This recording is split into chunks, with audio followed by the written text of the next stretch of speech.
So today I wanted to break down one of the most important mental shifts in my game that I struggled with for the first 2 years while I was playing, and now I've finally broken through it the past year. For those who don't know me, I'm Jack Monroe. I've been playing pro pickleball for 3 years now. I have over 20 medals and I'm currently ranked #1 on the APP tour. And this did not come easy. Trust me, the first year and a half was a grind. You go to these tournaments not knowing whether you're gonna qualify, whether you're gonna book your flight for tomorrow or 2 days after because you're gonna do good or not. And so that first year and a half was a struggle for me just qualifying. You're going to these tournaments trying to find partners, trying to network and find better partners while also trying to perform and make the main draw. And so this was rough. You're couch hopping or wasting a lot of money on hotels and travel, not knowing whether it's even gonna work out or not. So very quickly, you get used to losing. This is one of those sports where you have to be a good loser. And so at first, coming from basketball, which is more of a team sport with a coach, pickleball was much different. You don't have coaches and you do have a partner, but it'll switch between tournaments if you don't have a set one. So losing was a constant battle. You'd either be in your head saying, I can't lose,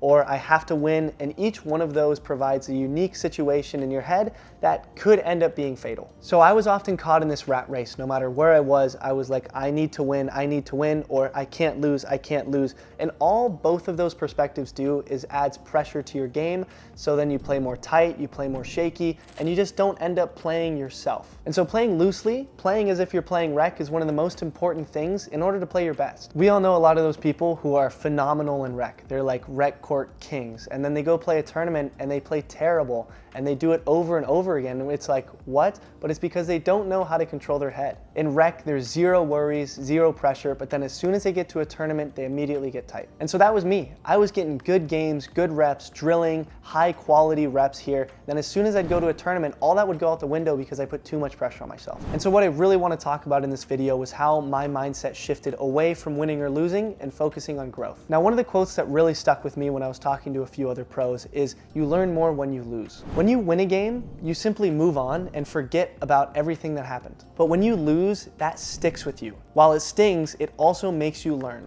And so starting a year ago, I really started applying this concept very hard into every single one of my matches. I didn't think about winning or losing, I'd think about learning. And I'd also take losing as more of an accomplishment than winning because I'd learn more. And as we know, and this can apply to anywhere, the faster you learn, the better you can be quicker. And so this mindset shift got me going into matches almost wanting to lose or not worrying about the outcome because I knew that no matter what, I was going to learn and take away something, worst case scenario. And so because of that, I was less tight, less nervous, less anxious, and even though I was up, say I was winning a game like 9-6, it didn't matter. I was like, I'm not worried about winning. I'm just gonna focus on keep playing my game. If I win, I win. If I lose, I lose.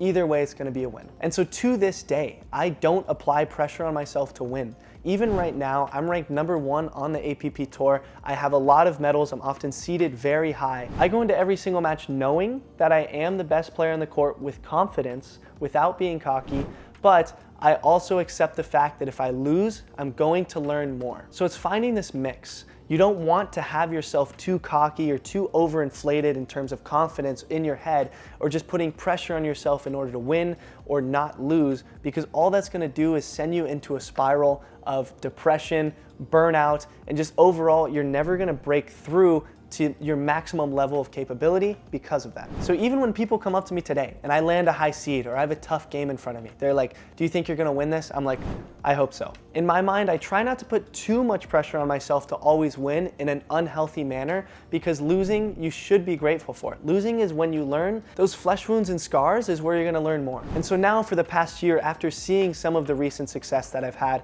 I owe a lot of it due to this shift. I still see high-level players today. I've seen many players put way too much pressure on themselves to win, and that ends up being their downfall. Now, while having a growth mindset is vital for anyone, no matter your archetype, this applies better for me and my personal archetype, so keep in mind that certain characteristics of you may be different from me. Kobe Bryant, one of the best basketball players of all time, is known for his Mamba mentality. And his personal archetype is much different than mine.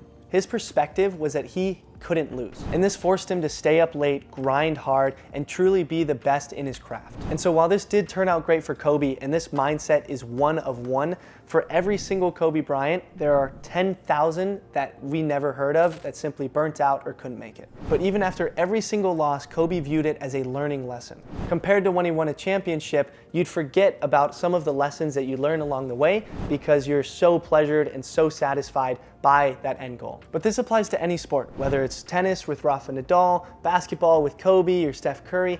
Every single sport, these pros, in order for them to grow, they need to embrace the growth mindset. And so this is what I've applied to pickleball, and it's one of the biggest changes the past year that have helped increase my mental game. So if you're stuck in a hole or you can't improve, make sure to embrace the growth mindset. Comment down below what you think of it, if you have it already or if it's something you're trying to learn, and I'll see y'all next week.